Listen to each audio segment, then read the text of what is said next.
महात्मा हमारे सहपाठी, वो पढ़ते थे, वेदांत पढ़ते थे, दर्शन पढ़ते थे, हम भी उनके साथ ही पढ़ते थे। और वो पूज्य स्वामी श्री अखंडानंद सरस्वती जी से भी पढ़ते थे। उसमें पूज्य स्वामी अखंडानंद सरस्वती जी महाराज, वृंदावन वाले स्वामी जी विराजमान थे। भारतवर्ष की संत परंपरा, विद्वत परंपरा के एक महानतम विभूति थे पूज्य स्वामी श्री अखंडानंद सरस्वती जी महाराज। तो उनसे वो पंचदशी पढ़ रहे थे उस समय, ब्रह्मचारी जी, और हम भी विद्यालय में उनके साथ पढ़ते थे। मिश्र जी गुरु जी के पास वेदांत पढ़ते थे। तो बोले थे वो महात्मा, तो उन्होंने स्वामी जी से पूछा, उनको तेज बुखार आ गया, और बुखार आया तो पाठ बंद हो गया। जब बुखार ठीक हुआ तो उन्होंने स्वामी जी से पूछा कि स्वामी जी, जब तक आप पढ़ा रहे थे, मैं पढ़ रहा था, तो हमारे भीतर बिल्कुल पक्का था मैं शरीर नहीं हूँ, मैं शरीर नहीं हूँ, मैं शरीर नहीं हूँ। और बुखार आते ही सारा ज्ञान कहाँ चला गया पता नहीं। एक एक हड्डी में, नस में टूटन होने लगी, जूड़ी लगने लगी, जाड़ा लगने लग गया, और सब वेदांत भूल गया। सारी वृत्ति शरीर की वृत्ति, बुद्धि की, अंतःकरण की वृत्ति शरीर की ओर खिंच गई। तो हमारी समझ में नहीं आया कि ये ज्ञान स्थिर क्यों नहीं हुआ। ये मैं शरीर नहीं हूँ, ये ज्ञान उतनी देर के लिए है क्या जितनी देर पढ़ते लिखते हैं, या आप जैसे किसी महापुरुष का प्रवचन सुनते उतनी देर के लिए ज्ञान है क्या। तो उन ब्रह्मचारी जी ने महाराज जी हमको जो बताया, उन्होंने कहा स्वामी जी बहुत हंसे हमारी बात। अरे बोले देखो संत, बात ये समझो, शास्त्र की सुरक्षा के लिए अद्वैत सिद्धांत के जो प्रतिपादक शास्त्र हैं उनकी सुरक्षा के लिए पढ़ो पढ़ाओ। ज्ञान तो भगवान के अनुग्रह से होगा, इसलिए खूब शास्त्र की रक्षा के लिए पढ़ो पढ़ाओ। पर भैया स्वामी जी, ब्रह्मचारी जी, कल्याण तो राम राम करने से होगा, ये श्री अखंडानंद जी ने कहा। तब वो बोले कि जब राम राम करने से ही कल्याण होगा तो हम पढ़ना लिखना छोड़ के राम राम ही क्यों ना करने लग जाए। बोले नहीं नहीं, ऐसे नहीं, भागो मत, पढ़ो भी, राम राम भी करो। इस समय तो वे महापुरुष महाराज जी अनन्य भाव से केवल भजन में लगे हुए। तो कहने का आशय ये है, सबका सार अंत में भगवान का नाम ही है। बड़े बड़े शास्त्रज्ञ, महापंडित, विद्वान, शास्त्रार्थ महारथी यदि भगवान के नाम से जुड़े नहीं तो उनका किया कराया सब व्यर्थ हो गया। और बिल्कुल पढ़े लिखे नहीं थे, केवल राम राम करने के लिए बैठ गए तो संपूर्ण वेदों का सार सर्वस्वभूत जो ज्ञान है वो अपने आप उनके अंतःकरण में प्रकट हो गया।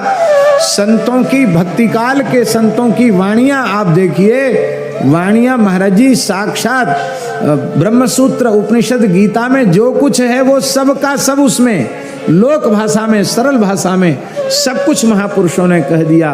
और आप देखो तो वो कोई कितने क्लास पास थे और कितने विषयों से आचार्य थे, ऐसा कुछ नहीं है। केवल राम राम कहने से सब कुछ हो गया, क्योंकि संपूर्ण वेदों का मूल प्रणव है और प्रणव का मूल भी राम नाम है। क्योंकि राम नामना समुत्पन्नः प्रणवो मोक्षदायकः, महारामायण की यह पंक्ति है, मोक्षदायक प्रणव भी राम नाम से उत्पन्न है। तो राम नाम का दिव्य प्रकाश जिसके भीतर हो जाएगा, संपूर्ण शास्त्रों का, संपूर्ण विद्याओं का प्रकाश उसके अंतःकरण में स्वतः ही हो जाएगा। तो न धर्मनिष्ठोस्मि, मैं धर्मनिष्ठ नहीं हूँ, आत्मवेदी भी नहीं हूँ और भक्त भी नहीं हूँ। क्योंकि भक्ति का लक्षण क्या बताया है आचार्यों ने? भक्ति का लक्षण बताया है, तैल धारावत अविच्छिन्न भाव से अखंड रूप में भगवान नाम रूप गुण लीला की जो स्मृति है, उसी को स्मृति संतान को भक्ति कहा गया। तैल धारावत अखंड अविच्छिन्न भाव से जो भगवान के नाम रूप गुण लीला की स्मृति है, उसको भक्ति कहा गया। अब यहाँ तो नित्य नियम करते समय भी अखंड स्मृति की क्या चले, बार बार खंड स्मृति ही होती है। अखंड स्मृति का तात्पर्य भगवत कृपा से, गुरुजनों की कृपा से जो समझ में आता है वो यही है कि यह सब कुछ भगवान है, वासुदेव सर्वम। यह ठीक से समझ में आए बिना अखंड स्मृति संभव नहीं है, क्योंकि भिन्न भिन्न नाना नाम रूप उपस्थित होंगे तो उनकी स्मृति आ जाएगी। और जब सब कुछ भगवान ही है ऐसा भीतर से विश्वास हो जाएगा तो भगवान की स्मृति फिर निरंतर बनी रहेगी, अखंड बनी रहेगी, सहज बनी रहेगी। तो भक्ति भी नहीं है। तो ज्ञान कर्म भक्ति जब तीनों में चलने के हम अधिकारी नहीं हैं, तब तुम्हारे कल्याण का साधन क्या है? बोले अकिंचन, हम अकिंचन हैं। आपके अतिरिक्त हमारे जीवन में अपना कहलाने के लिए कुछ भी नहीं है। अकिंचनो नन्य गति ही, अनन्य गति है, आपको छोड़कर दूसरी गति हमारी नहीं है। इसलिए त्वत्पाद मूलम शरणम प्रपद्ये, आपके चरणों की हम शरण में।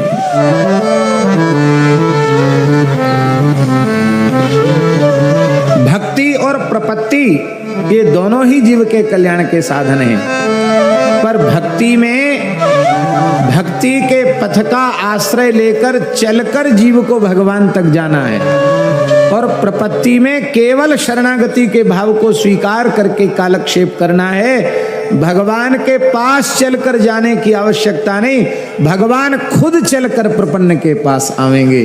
भक्त को चलकर भगवान तक जाना पड़ेगा और भगवान शरणागत के पास स्वयं आ जाएंगे।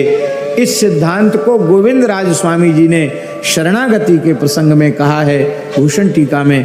वे कहते हैं कि देखो, हनुमान जी कह रहे हैं जानकी जी से, पृष्ठ मारोह में देवी, हे देवी तुम हमारी पीठ पर बैठ जाओ और तुम्हारा दुख हमको देखा नहीं जा रहा है, अभी हम तुमको राम जी से मिला देते हैं।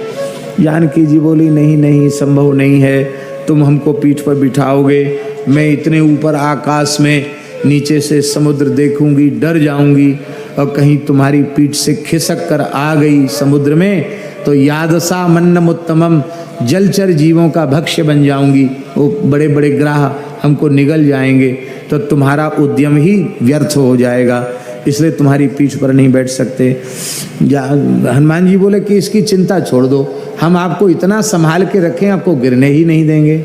बोले फिर कूट योधा ही राक्षसा, राक्षस घेर लेंगे, युद्ध करने लग जाएंगे और बड़े कपट युद्ध करने वाले हैं। हनुमान जी बोले राक्षसों के लिए तुम चिंता मत करो माता जी, उनके लिए तुम्हें अकेला ही बहुत हूँ, हम तो राक्षसों की चिंता मत करो। जो जो बात माता जी कह रही थी सब बातों का खंडन हनुमान जी ने कर दिया। बोले आप तैयार हो जाओ चलने के लिए।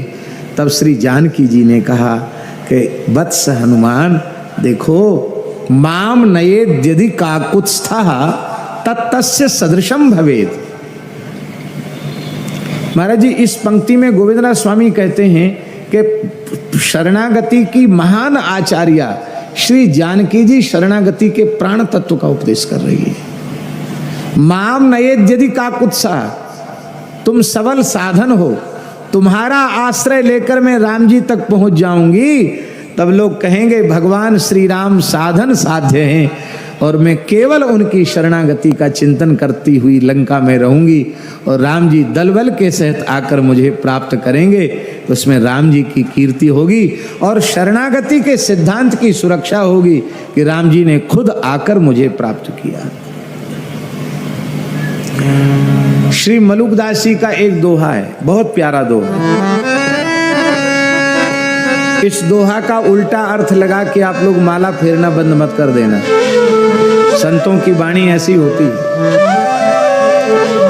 उस दोहे में मलुकदास जी कहते हैं, माला जपो न कर जपो, जिह्वा कहो न राम, मेरा सुमिरन हरि करें, मैं पाया विश्राम। वो कहते मैं माला नहीं जपता। कैसे साधु वो माला नहीं जपते हो? तो करमाला जप लेते होगे। बोले मैं करमाला भी नहीं जपता, उंगलियों पर भी नहीं जपता। तो जिह्वा से राम राम करते होगे।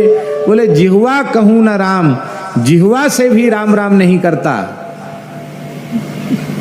अरे साधन के नाम पे कुछ नहीं करते हो? बोले भाई अब बात ऐसी हो गई है कि मेरा सुमिरन हरि करें, अब मुझे विश्राम मिल चुका है, अब भगवान को गर्ज होवे तो मलूक मलूक जप लिया करें, हमारा भजन तो पूरा हो गया। इसका आशय ये नहीं कि मलुकदास जी राम राम नहीं करते, माला नहीं फेरते, भजन नहीं करते, ये बिल्कुल इसका आशय नहीं है। इसका आशय ये है कि भगवान के प्रेम में, प्रेम लक्षणा रसरूपा भक्ति के उदित होने पर भगवत वियोग में व्यथित होकर भगवान को पुकारना, जीवड़ियां छाला पड़ा राम पुकार पुकार, अंखड़ियां झाई पड़ी पंथ निहार निहार, इस तरह से वियोग में व्यथित होकर भगवान को पुकारना, ये भक्ति है। और इस भक्ति से हमने भगवान के चरणों को प्राप्त कर लिया। अब भक्ति है भगवान की प्राप्ति और प्रपत्ति है भगवान की गोद, शरणागति भगवान की गोद है। जब तक बालक को अपनी माता की गोद नहीं मिलती है, बालक रोता है तो मैया मिठाई देती, वो फेंक देता है, खेल खिलौना देती है, फेंक देता है। माता देखती है कि किसी भी प्रकार से बालक चुप नहीं हो रहा है तो लाख काम छोड़कर बालक को गोद में ले लेती है। पहले तो बालक का भजन हो रहा था, अम्मा अम्मा अम्मा या माँ माँ कह के रो रहा था, अब बालक को माँ गोद में ले लेती है। अब वात्सल्य पूर्ण थपकी देते हुए कहती है, अच्छा बेटा, मुन्ना बेटा, राजा बेटा कह करके, और उसको दूध भी पिलाती है, गोद में बालक सो जाता है। अब माता का भजन शुरू हो गया और बालक मौन हो गया। मलुकदास जी कहते यही स्थिति है। अब रघुनाथ जी की गोद जो शरणागति है वो हमको मिल गई है। अब भगवान वात्सल्य पूर्वक हमारा नाम ले रहे हैं। इस स्थिति में पहुंचने के बाद तो रोम रोम से भगवान का नाम प्रकट होता है, रोम रोम से निरंकार की ध्वनि गूंजती है।